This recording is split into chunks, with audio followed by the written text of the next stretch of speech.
Mga kababayan, ito talaga ang hindi matanggap-tanggap ng iba sa mga ginagawa po ni Pangulong Bongbong Marcos na imbis na patulan ho sila, nagfo-focus po ang Pangulo sa pangangailangan ng mga mamamayang Pilipino.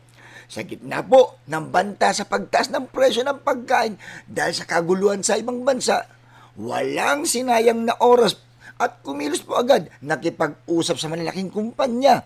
Siniguradong hindi agad mararamdaman ng ordinaryong Pilipino ang hirap.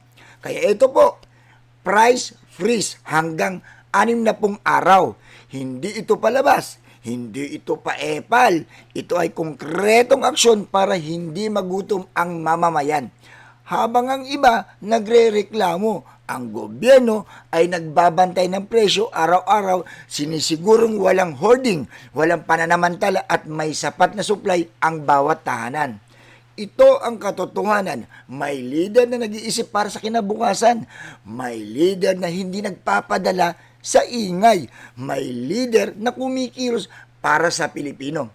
Kaya bago kayo bumatikos, buksan natin ang mga mata sa mga ginagawa.